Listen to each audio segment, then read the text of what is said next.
எதற்கு ஒப்பிடுகிறது என்றால் ஒரு சுடுகாட்டுக்கு ஒப்பிடுது. சுடுகாட்டுல யார் இருப்பா? என்ன இருக்கும்? செத்து போனவங்களை அடைக்குது. இந்த வேத புஸ்தகம் பூமியை அதோடு ஒப்பிடுகிறது. எப்படி என்றால் வேதவசனம் சொல்லுகிறது, நன்மை செய்கிறவன் உண்டோ என்று பார்க்க தேவன் மனுபுத்திரனை கண்ணோக்கினார், நன்மை செய்கிறவன் இல்லை, 5 பேர் கூட இல்லை, ஒருவனாகிலும் இல்லை, எல்லாரும் வழிவிலகி ஏகமாய் கெட்டு போனார்கள், நாம் எல்லாரும் பாவத்திலே மரித்து போய் இருந்தோம். பாவத்திலே சகல மனுஷரும் பாவிகள் என்றால், சகல மனுஷரும் பாவிகள் பாவத்திலே மரித்து போனவர்கள் என்றால், மரித்து போனவர்கள் இருக்கிற இடம் எது? மரித்து போனவர்கள் இருக்கிற இடம் எது? சுடுகாடு. எப்போ மனிதன் ஏதேன் தோட்டத்திலே தேவனுடைய கற்பனையை மீறி பாவத்துக்கு உட்பட்டானோ அந்த மனிதன் பாவியா மாறிட்டான். அந்த மனிதனுடைய சந்ததிகள் எல்லாம் பாவ சந்ததி. அந்த மனிதன் பாவத்திலே மரித்து போயிருக்கிறான். அவனுடைய சந்ததி எல்லாருமே சங்கீதக்காரன் சொல்கிறது போல, இதோ என் தாய் என்னை பாவத்திலே கற்பதன் சகலவரும் பாவி என்று சொல்லும்போது சகலவரும் பாவத்திலே மரித்து போயிருக்கிறார். அப்ப சகலரும் மரித்து போய் பிணமாக இருக்கிறார்கள். இந்த பிணமாக இருக்கிற இந்த பூமியிலே 2000 வருஷத்துக்கு முன்பு கர்த்தராகிய இயேசு கிறிஸ்து என்கிற கழுகு இறங்கி வந்துச்சு. எதுக்கு வந்துச்சு? பிணம் எங்கேயோ அங்கே கழுகு கூடும். எதற்கு கூடும்? சொல்லுங்களேன், ஒரு அல்லேலூயா சொல்லுவோம் தூங்குறவங்க. அப்போ பிணம் எங்கேயோ அங்கே கழுகு ஏன் கூடும்னா அதை கொத்தி திங்கிறது கூடும். ஆனா கர்த்தராகிய இயேசு கிறிஸ்து 2000 வருஷத்துக்கு முன்பாக இந்த பிணமாக பாவத்திலே மரித்து போய் கிடந்த பாவியா இருக்கிற மனுஷனை தேடி வந்தது எதற்கு என்றால் அதற்கு ஜீவனை கொடுப்பதற்கு. எப்படி பிரதர் சொல்றீங்க? பிணம் இருக்கிற இடத்துல கழுகு ஜீவனை கொடுக்க வரும்? இல்லையே, அதை கொத்தி திங்கத்தானே வரும். கர்த்தராகிய இயேசு கிறிஸ்து என்ன சொன்னார் தெரியுமா? நானே நல்ல மெய்ப்பெண். எனக்கு ஒரே டவுட்டு, என்ன நல்ல மெய்ப்பெண்கிறாங்களே? இப்போ யாராவது இங்கே ஆடு வச்சிருக்கீங்களா? சென்னையில் வந்து ஆடு வச்சிருக்கேன்னு கேட்டால் என்ன இப்படி சொல்லுது? இப்போ ஆடு வச்சிருக்கிற ஒருத்தங்க இருக்காங்கன்னு வச்சுக்கிருவோமே. இப்போ இவர் தான் பிரதர், உங்கள் பிரதர் என்ன வருது? Emmanuel brother. இமானுவேல் பிரதர்கிட்ட ஒரு 5 ஆடு இருக்கு, சரியா? கற்பனை. ஓகே, ஆடு பிடிக்குமா பிரதர்? ஆட்டுக்கறி தான் பிடிக்கும். அப்போ அவர்கிட்ட ஆடு இருக்கு. அவர் ஆடு காலையில் எந்திரிச்ச உடனே ஆட்டுக்கு போய் புல்லு கொண்டு வந்து வைக்கிறார், சரியா? அந்த ஆட்டுக்கு அதுக்கப்புறமா தண்ணி கொண்டு வந்து கொடுக்குறாரு, சரி? சாயந்தர நேரத்தில் அதுக்கு என்னென்ன வேணுமோ கொடுக்குறாரு. அதை கூப்பிட்டாரு, ஆட்டுக்குட்டியெல்லாம் ஒடியாடுது, தடை விடுதாரு, கொஞ்சிதாரு, எல்லாம் பண்றாரு. அவர் மெய்ப்பனா? நல்ல மெய்ப்பனா? சொல்லுங்க. நல்ல மெய்ப்பன். சூப்பரா சொன்னீங்க, நல்லா பாடினீங்க, இப்போ நல்லா சொல்றீங்க.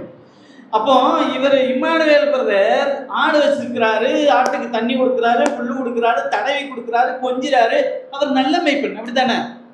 அப்ப இயேசு கிறிஸ்து சொன்னார் தெரியுமா, நானே நல்ல மெய்ப்பெண். அவருக்கு இவருக்கு என்ன வித்தியாசம்? வித்தியாசம் இருக்குங்க. என்ன வித்தியாசம் தெரியுமா? இவர் ஆட்டை கொஞ்சுவாரு, தண்ணி கொடுப்பாரு, புல்லு கொடுப்பாரு, கடைசி கொண்டு போய் கசாப் கடையில் போய் கொடுத்துட்டு காசை எண்ணி பைக்கில், அப்படித்தானே பிரதர்? ஆட்டை எதுக்கு வளர்க்குறோம்? கடைசி முடிவு என்னது? கசாப்பு கடையில் கொண்டு போய். அப்போ அவர் நல்ல மெய்ப்பெண் இல்லை, அவர் மெய்ப்பெண், அவ்வளவுதான், சரியா? ஆனா இயேசு கிறிஸ்து என்ன சொல்றது தெரியுமா? என்ன வித்தியாசம் தெரியுமா? மெய்ப்பெணுக்கும் நல்ல மெய்ப்பெணுக்கும் உள்ள வித்தியாசம் என்னன்னா, மெய்ப்பெண் ஆட்டை வளர்த்து வளர்த்து ஆட்டுக்குள்ள ஜீவனை எடுப்பான். ஆனா நல்ல மெய்ப்பெண் ஆடுகளுக்காக தன் ஜீவனை. அதைத்தான் இயேசு சொன்னாரு, நானே நல்ல மெய்ப்பெண், நல்ல மெய்ப்பெண் ஆடுகளுக்காக ஜீவனை கொடுக்கிறார். அப்போ 2000 வருஷத்துக்கு முன்பாக கர்த்தராகிய இயேசு கிறிஸ்து என்கிற கழுகு இந்த பூமிக்கு வந்துச்சு. ஏன்? பாவத்திலும் சாபத்திலும் மரித்து போயிருந்த மனுக்குலத்தை மீட்டு அவர்களுக்கு ஜீவன் கொடுக்கும்படியாக இந்த கழுகு வந்தது. அதைத்தான் பிணம் எங்கேயோ அங்கே கழுகு கூடும் என்று பார்க்கிறோம். இப்ப முதலாவது, எல்லா பறவையை விட உயரமாக பறக்கிறது, எல்லா நாமத்திலும் மேலான நாமம். அந்த எல்லா நாமத்திற்கும் மேலான நாமத்தை உடைய தேவன் பரலோகத்தின் சகலமையை விட்டு இந்த தாழ்ந்த பூமிக்கு வந்தார், வந்து ஜீவன் கொடுக்கும்படியாக வந்தார். 3வது காரியம், இந்த கழுவினுடைய 3வது சுபாவம். உபாகமத்தின் புஸ்தகம் 32ஆம் அதிகாரம் என்னுடைய 11ஆம் வசனம். வாசிக்கிறவங்க கொஞ்சம் சத்தமா வாசிங்க. உபாகமம் 32:11. எப்படிங்க? மறுபடியும் கழுகு தன் கூட்டை கலைத்து தன் குஞ்சுகளின் மேல் அசைவாடி தன் செட்டைகளை விரித்து அவைகளை எடுத்து. போதும். இந்த கழுகினுடைய 3வது முக்கியத்துவம் என்ன என்று பார்க்கும்போது, இந்த கழுகினுடைய கூடு எங்க இருக்குன்னு பார்த்தோம். கழுகினுடைய கூடு எங்க இருக்கு? இப்ப முன்னாடி வாச்சமே, கழுகினுடைய கூடு எல்லாத்த விட உயரமான இடத்துல இருக்கு. சரி, உயரமான இடத்துல கூட்டை கட்டியிருக்கு. அங்க கழுகினுடைய குஞ்சுகள் அந்த கூட்டுல இருக்கு. ரொம்ப பாதுகாப்பான இடம், சேஃபான இடம். ஏன்னா எல்லாத்தோட உயரமா இருக்குது, யாரும் வர முடியாது. அப்படிப்பட்ட அவ்வளவு சேஃபான இடத்துல, அவ்வளவு அழகான ஒரு பெரிய கூட்டுல இந்த கழுகினுடைய குஞ்சுகள் இருக்குது. வேளைக்கு இந்த தாய் கழுகு போய் இந்த குஞ்சுகளுக்கு தேவையான இறையை கொண்டு வந்து சுகமான வாழ்க்கை இல்ல, நல்ல வாழ்க்கை. இப்படி இருந்தா வாழ்க்கை ஃபுல்லா அப்படியே இருந்தா நல்லா இருக்கும்ல. நம்மளும் அப்படித்தான் நினைக்கிறோம், நடக்க மாட்டேன். அப்போ இந்த கழுகினுடைய குஞ்சுகள் கூட்டுல அப்படியே சுகமா படுத்து கிடக்குது. இப்ப என்ன வாசிங்க? மறுபடியும் வாசிங்க. ஐயோ, நல்ல சுகமா படுத்து கிடக்கிற இந்த கழுகினுடைய குஞ்சுகளுக்கு தாய் கழுகு இறைய கொண்டு வந்து கொடுக்குது. அப்ப இந்த குஞ்சுகள் படுத்து கிடந்துட்டு மறுபடியும் தாய் கழுகு வெளியே போயிருக்கு. குஞ்சுகள் நினைக்குது, ஐயோ இரவரகம் போயிருக்கு போல, இப்ப வரும்னு வந்து பார்த்தா கூட்டை கலைச்சிக்கிட்டு இருக்குது. குஞ்சுகளுக்கு ஒன்றும் புரியல, என்ன இது, என்ன நடக்குது, ஏன் கூட்டை கலைக்குது? யோசிக்கும் போது கூட்டை நல்லா கலைச்சு போடுது. கலைச்சு போட்டு உடனே இந்த குழந்தை நல்ல சுகமா படுத்துக்கிறது என்ன இப்படின்னு பார்த்துக்கிட்டு இருக்கு. இதே மாதிரிதான் நம்முடைய வாழ்க்கையிலையும் பல நேரத்திலையும் கூட்டை கலைத்து போடுகிற அனுபவம் வரும். நமக்கு கேள்விக்குறி வரும், ஏன் என் வாழ்க்கையில இப்படி நடக்குது, ஏன் எனக்கு மட்டும் இப்படி நடக்குது. நம்முடைய வாழ்க்கையில பல கேள்விக்குறிகள் வரும். அப்போ இந்த தாய்க்கழுகு வந்து சுகமா உறங்கி கொண்டு இருக்கிற குஞ்சுகளுடைய கூட்டை என்ன செய்யுது? கலைச்சு போடுது. கூடே வாழ்ந்து போச்சு, அவ்வளவுதான். இன்னும் நாளைக்கு படுக்கிறதுக்கு கூடு இல்லை. அப்படி யோசிச்சுட்டு இருக்கும் போது இந்த குஞ்சுகளை தூக்கி எடுத்துட்டு போய் உயரமான இடத்துல போய் விட்டுருச்சு. எப்படி இருக்கும்? நல்ல உயரமான இடத்துல போய் கண்ணை கட்டி காட்டுல விட்டது மாதிரி போய் விட்டுருச்சு. இந்த கழுகு குஞ்சுகளுக்கு ஒன்றும் புரியல. ஐயோ, நான் நல்லா நேற்று வரை சோமா இருந்துக்கிட்டு தானே, நேற்று வரை எனக்கு கரெக்டா மாசம் சம்பளம் வாங்கிட்டு இருந்துச்சு, நல்லா சிக்கன் ஃப்ரை எல்லாம் வாங்கி சாப்பிட்டுக்கிட்டு இருந்தேனே, இன்னைக்கு எனக்கு என்ன ஆச்சு தெரியல. வாழ்க்கையில ஒரு சோதனை வரும்போது என்ன ஆச்சு ஏதாச்சுன்னு தெரியல. அப்போ இந்த குஞ்சுகள் கொண்டு போய் மேல போய் விட்டுருச்சு. விட்ட உடனே அப்படியே அந்த இடத்துல கீழே வருது. ஐயோ, கீழே வந்துட்டுன்னு கீழே போய் முடிஞ்சு என் தலையில கல்லுல போய் என் தலை அடிச்சு இப்ப சாக போறேன்னு நினைச்சுக்கிட்டு இருக்கும்போது இந்த தாய்க்கழுகு திரும்ப வந்து தன்னுடைய சிறகில் மேல் வகித்து மறுபடியும் மேல கொண்டு போய் விடுது. ஏன் அப்படி செய்யுது? பறக்கிறதுக்கு. நம்முடைய வாழ்க்கையில கூடு கலைச்சு போடப்பட்டிருக்கும் போது, நம்முடைய வாழ்க்கையில பல நேரத்துல இதே போல சோதனைகள் வேதனை வரும்போது நாம் பல நேரத்துல உணர முடியல, ஏன் என் வாழ்க்கையில இந்த சோதனை, ஏன் என் வாழ்க்கையில இந்த கஷ்டம், ஏன் எனக்கு இந்த பாடு அப்படின்னு நினைக்கும் போது இந்த உன்னதமான தேவன் அதுல இருந்து கீழே வந்து பிணம் எங்கேயோ அங்கே கழுவு கூடும் போல நம்மை மீட்டு கொண்டு ரட்சித்து நமக்கு ஜீவன் கொடுத்துட்டு அடுத்து என்ன செய்தார்னா பறக்கிறதுக்கு நமக்கு சொல்லி கொடுத்தார். ஏன் பறக்கணும்னா ஒரு நாள் வருவார் கர்த்தர் கம்பீர நாதத்தோடும் அங்கே பிரதான தூதனுடைய சத்தத்தோடும் கூட மத்திய ஆகாசத்துல இறங்கி வரும்போது நம்ம எல்லாம் பறந்து அவரோடு போனோம்னா அதற்கு நமக்கு சொல்லி கொடுக்கிறார். அப்போ அப்படி தேவன் அந்த கழுகினுடைய 3வது முக்கியத்துவம் என்ன அப்படின்னா அது பறக்க சொல்லி கொடுக்கும். இன்னைக்கு இந்த இடத்துல சாத்திரம் வந்திருக்கோம். ஏன் வந்திருக்கிறோம் அப்படின்னா தேவன் வசனத்திலிருந்து நமக்கு சொல்லி கொடுக்கும். நம்மை ரட்சித்தார். அது மட்டும் இல்ல, அந்த ரட்சித்த தேவன் அவருக்கு இஷ்டமான வழியிலே நாம் நடக்க வேண்டும் என்பதற்காக தேவன் நமக்கு அனுதினமும் போதித்து கொண்டிருக்கிறார். கழுகினுடைய 3 காரியம். முதலாவது என்னது? எல்லாத்தை விட உயரமானது, எல்லா நாமத்திற்கும் மேலான. 2வது பிணம் எங்கேயும் கழுகு. அந்த உயரத்தில் இருந்தவர் நம்மை தேடி இந்த தாழ்ந்த பாதாளத்திற்கு. 3வது நம்மை அனுதினமும் வழி நடத்துவதற்காக சோதனையில் கூடி வேதனையில் கூடி நம்மை கடத்தி விட்டு நமக்கு பறக்க சொல்லி கொடுக்கிறார். நாலாவது, இந்த பழுகு எந்த வகையை சேர்ந்தது என்றால் பருந்து வகையை சேர்ந்தது. பருந்துனா என்னது? பருந்துனா குருவியெல்லாம் பருந்தா இல்லை, கழுகு பறந்து. ஏன் அப்படின்னா அது பறந்துக்கிட்டே தன்னுடைய இறையை தேடிட்டு போகும். எப்படி இந்த சின்ன வயசுல நாங்கள்லாம் கேரளாவில் தான் பிறந்து வளர்ந்தோம். இப்போ கேரளாவில் மறையூருங்கிற இடத்துல காட்டுக்கிட்ட தான் எங்கள் வீடு. அப்போ எங்கள் வீட்டில் நிறைய கோழிகள் இருக்கு, கோழி குஞ்சுகள் இருக்கு. இப்போ லீவு நாளில் எங்கள் அம்மா ஒரு கம்பை கையில் கொடுத்து இந்த கோழி பக்கத்தில் உட்காந்து போடாங்க. ஏன்னா கோழி குஞ்சை மருந்து தூக்கிட்டு போயிடும், அதுக்கு பாதுகாப்பு. அப்போ கொஞ்ச நேரம் கண்ணை அசதும் போது கண்ணை மூடிட்டு முழுக்கையும் ஒரு குஞ்சை தூக்கிட்டு என்ன 5 இருந்துச்சு 4 தான் இருக்குன்னு பார்த்தா ஏதோ ஒன்று. அப்போ இந்த பருந்து வகை அப்படின்னா அங்கிருந்து வரும், ஒரே செகண்டுக்குள்ள தூக்கும். எப்படி பருந்து கழுகு எப்படி இற பிடிக்கும்? பக்கத்தில் இற பக்கத்தில் உட்காந்து பேச்சு கொடுத்து ஒன்றை நான் தூக்க போகிறேன், வாரையா வரலையா, ஏ வா ஏ போவோம், அப்படியெல்லாம் கிடையாது. ஒரே செகண்டு தூக்கிட்டு. அப்ப கர்த்தாவாகிய இயேசு கிறிஸ்துவினுடைய வருகையும் எப்படி இருக்குன்னா, இந்த கழுகு எப்படி இறையை தூக்கிட்டு போதோ இமை பொழுதுல அவருடைய வருகை. சரி, கழுகு எதை தூக்கிட்டு போகும்? ஒரு மரக்கட்டை, எதை ஒரு செங்காமெட்டி, எதை தூக்கிட்டு போகும் கழுகு? அதற்கு எது தேவையோ தேவனும் யாரை கொண்டு வரனா, யாரு அதற்கு தேவை, யார் அவருக்கு தேவை? இலவசமான ரட்சிப்பை அவர் கொடுத்துட்டு போயிட்டார்.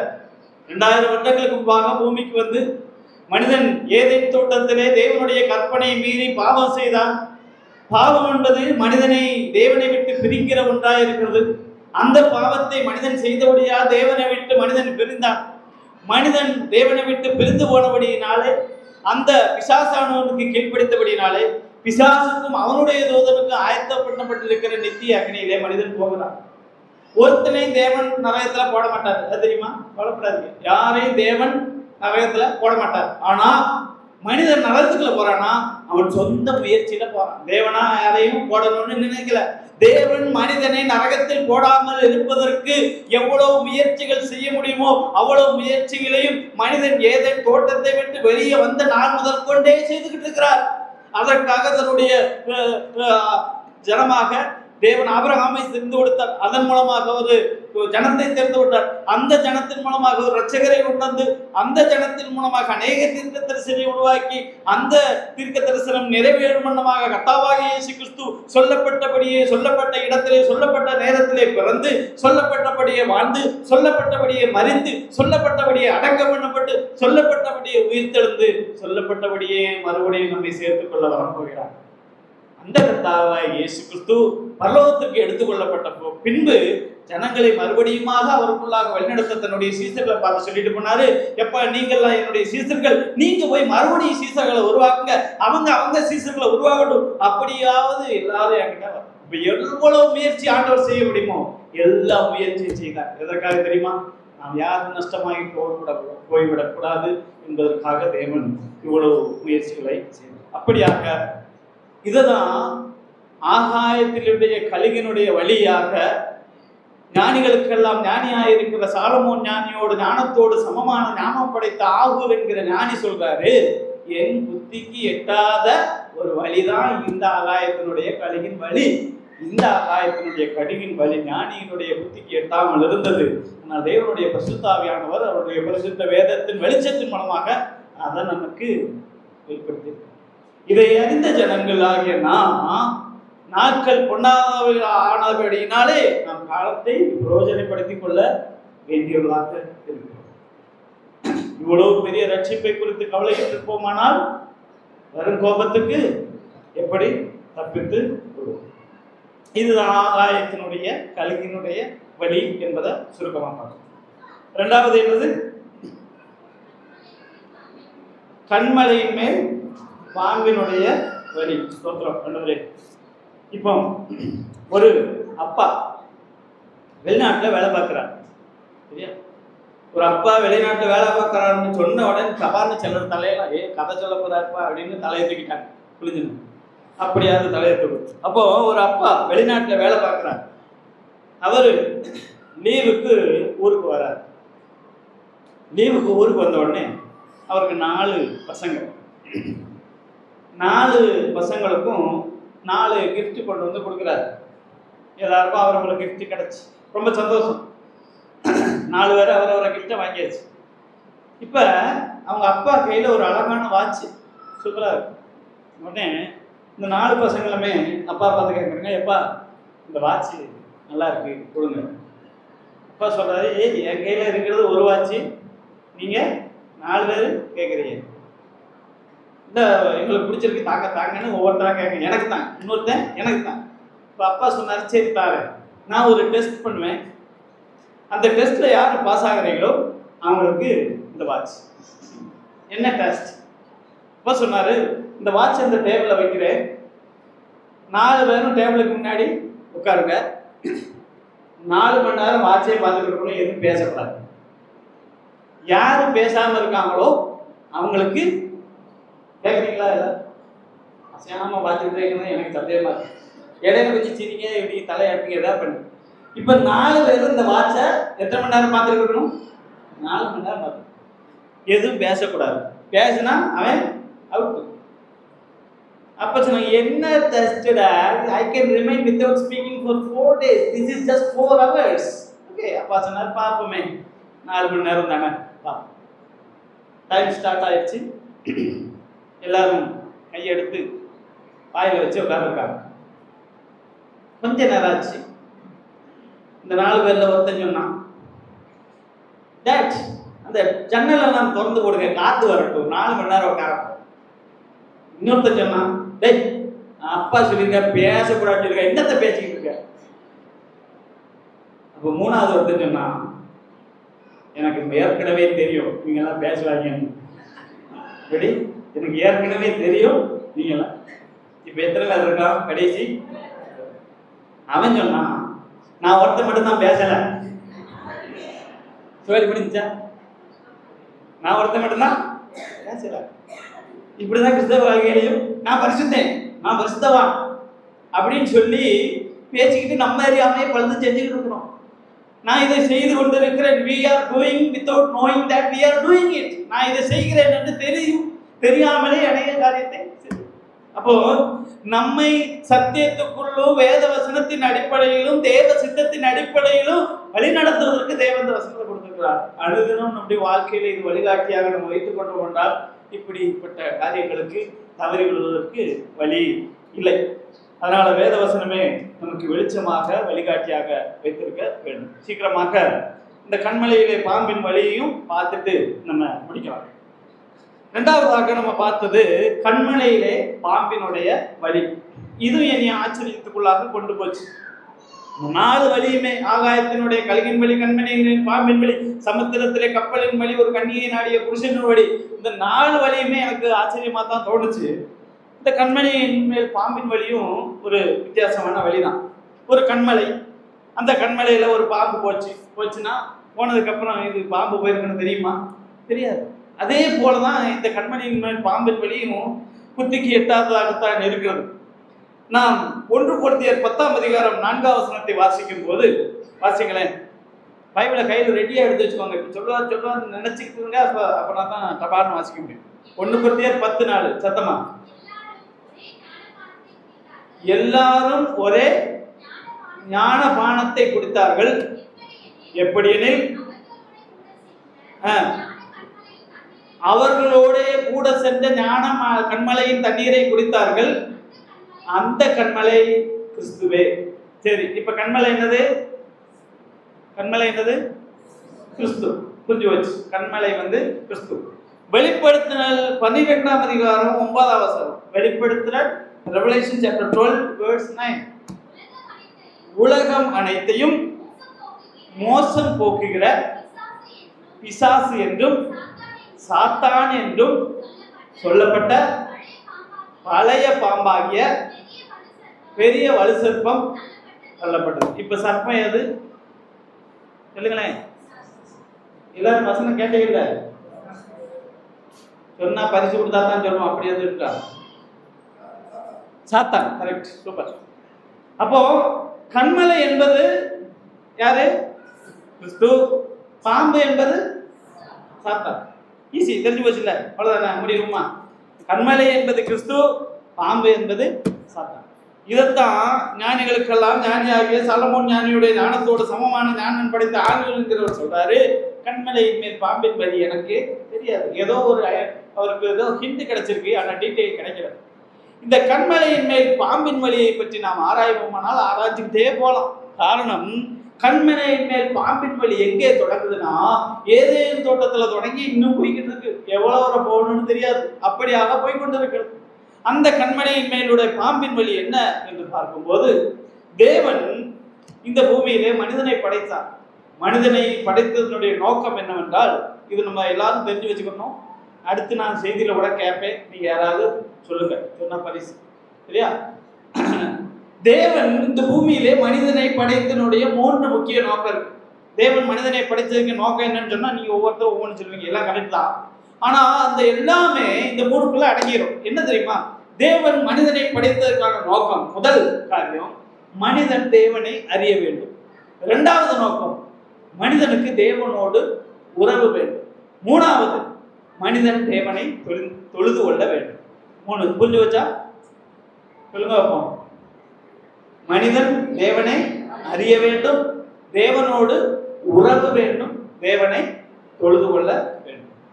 இப்போ இந்த ஊரை எடுத்துக்கிட்டீங்கன்னா, இல்ல இந்த சென்னை பட்டணத்தை எடுத்துக்கிட்டீங்கன்னா, எல்லாரும் தேவனை அறிந்திருக்கிறார்கள் என்றால், இயேசுனா தெரியாதவங்க யாரும் இருக்காங்களா அந்த ஊர்ல?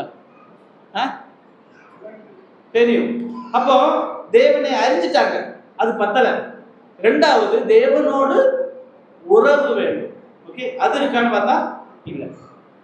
3வது, அந்த தேவனை தொழுது கொள்ள வேண்டும். அப்போ இந்த 3 காரியம் நிறைவேறும் போதுதான் தேவன் மனிதனை படைத்ததனான நோக்கம் நிறைவேறும். நம்முடைய வாழ்க்கையில நீங்க ஒவ்வொருத்தரும் இந்த 3 காரியம் என் வாழ்க்கையில நிறைவேறிருக்கா, இதை சிந்திச்சாலே போதும். நான் தேவனை அறிந்திருக்கிறேனா, நான் தேவனோடு எனக்கு உறவு இருக்கிறதா, தேவனை நான் தொழுது கொள்கிறேன். இந்த 3ம் உங்களுடைய வாழ்க்கையில நிறைவேறுச்சுன்னா அதுதான் தேவன் மனிதனை படைத்தனுடைய நோக்கம் நிறைவேறுச்சு. இப்போ தேவன் மனிதன் தேவனை அறிய வேண்டும், உறவு வேண்டும், தொழுது கொள்ள வேண்டும். இந்த நோக்கத்திற்காக தேவன் ஏதேன் தோட்டத்திலே மனிதனை படைக்கிறார். பாவம் இல்லாதவனாக படைக்கிறார். சகலத்தையும் உண்டாகக்கூடாதுன்னு சொல்லி சிருஷ்டிச்சுட்டு மனிதனை மாத்திரம் மண்ணை எடுத்து தன்னுடைய சொரூபத்தையும் தன்னுடைய சாயலை அதுக்கு கொடுத்து அவனை உண்டாக்கி தன்னுடைய ஜீவசுவாசத்தை அவன் ஆசியில ஊதுறார். அவன் ஜீவாத்மாவான். அவ்வளவு ஸ்பெஷலான ஒரு கிரியேஷன் மனுஷன். அந்த மனுஷன் பாவம் இல்லாதவனாக அந்த ஏதேன் தோட்டத்துல வச்சிருக்கிறாரு. அந்த மனுஷன் என்னாச்சு தெரியுமா? பெரிய ஸ்டோரி, ஆனா அதெல்லாம் சொல்ல இன்னொரு வாட்டி சொல்லுவோம். இப்போ அந்த மனுஷனை பிசாசானவன் மோசம் போக்கி தன்னுடைய வலையில விழ வைக்கிறான். அப்போ தேவன் சகலத்தை சிருஷ்டிச்சு நம்ம பார்க்கிற இந்த பூமியெல்லாம் சிருஷ்டிச்சுட்டு ஒரு விஷயம் சொல்றாரு, நீ இந்த பூமியை நீ பழுதுவாரு, இதை ஆண்டுகொள் அப்படின்னு சொல்றாரு. பூமியை அப்படியே மனுஷன் கையில தூக்கி கொடுக்குறார், நீ இதை ஆண்டுகொள் அப்படின்னு சொல்றாரு. அப்போ அப்படிப்பட்ட பெரிய பொறுப்பை மனுஷன் வாங்கிட்டு இப்ப மனுஷன் பூமியை ஃபுல்லா ஆண்டு கொள்ளக்கூடிய பொறுப்பை வாங்கிட்டான். இதை ஃபுல்லா எனக்கு தான் சொந்த பூமி அப்படி வாங்கி வச்சுக்கிட்டான். அப்படி வாங்கி வச்சிருக்கும் போது இங்க சாத்தான் ஆண்டவர் சாத்தானுக்கு கீழ்படுத்திட்டான். ஓகேவா? இப்போ இவன் சாத்தானுக்கு கீழ்படியும் போது இவனை ஆண்டு கொள்ள கொடுத்த இந்த பூமி இருக்குல்ல, இதையும் தூக்கி சாத்தான் கையிலே கொடுத்துட்டான். அப்ப சாத்தான் என்ன ஆயிட்டான்? இந்த பிரபஞ்சத்தினுடைய அதிகாரியா சாத்தான் அப்படித்தான் மாறினது. அதனாலதான் சாத்தான் இயேசு கிறிஸ்துவை கொண்டு போய் மேல மலையில் நிப்பாட்டி, என்ன பழஞ்சுக்கோ, இதெல்லாம் உனக்கு திருப்பி ரிட்டர்ன் தந்துடுறேன் அப்படின்னு சொன்னது அதுக்குதான், இந்த பிரபஞ்சத்தின் அதிகாரியாக. அதனாலதான் கர்த்தாவாக இயேசு கிறிஸ்து மறுபடி ராஜாவாக வந்து சாத்தானுடைய ஆட்சியை தூரம் போட்டு அவர் ராஜாவாக வீட்டிற்க வரப்போகிறார். அதான் ராஜ்யத்தின் சுவிசேஷத்தை அவர் சொல்லுகிறார். அப்போ இந்த கண்மலையின் மேல் பாம்பின் வழி மனுஷனை சாத்தான் மோசம் போக்கின போது தேவன் ஒரு சாபத்தை கொடுத்தார். அந்த சாபத்தை வாச்சீங்கன்னா அந்த பாம்பின் வழி நமக்கு புரிஞ்சிடும். ஆதியாகமம் அதனுடைய 3ஆம் அதிகாரத்தை எடுத்து அதனுடைய 15ஆம் வசனத்தை வாசிக்கும் போது, நானே வாசிக்கிற நேரம் கம்மியா இருக்குது, ஆண்டவர் சாத்தானை பார்த்து சொல்றாரு, உனக்கும் ஸ்திரீக்கும் உன் வித்துக்கும் அவள் வித்துக்கும் பகை உண்டாக்குவேன் அப்படிங்கிறார். சாத்தானை பார்த்து பேசுறாரு. உனக்கும் அப்படின்னா யாரு? சாத்தானுக்கும். அவளுக்கும் அப்படின்னா ஸ்திரீக்கும். அடுத்து உன் வித்துக்கும் அப்படின்னா உன் சந்ததிக்கும். அவள் வித்துக்கும் சொன்னா அவள் சந்ததிக்கும் பகை உண்டாக்குவேன். அடுத்து நீ அவர் புதிங்காலை நசுக்குவார், அவர் உன் தலையை. இது எங்க வச்சு சொல்றாரு? ஏதேன் தோட்டத்துல வச்சு, அங்க வச்சே முடிச்சிட்டார். தொடங்கும் போதே ஃபுல் ஸ்டோரி செப்டர் என்னென்ன நடக்க போகுது. இப்ப சாத்தான் கேட்கிறான், என்ன கேட்கிறான்? என்னுடைய தலை என்ன ஆக போகுது? நசுக்கப்பட போகுது. உன் தலை நசுக்கப்பட போகுதுன்னா சும்மா கேட்டுட்டு அப்படியா என் தலை நசுக்கப்படா, ஓகே சரி போயிட்டு வரேன் அப்படின்னு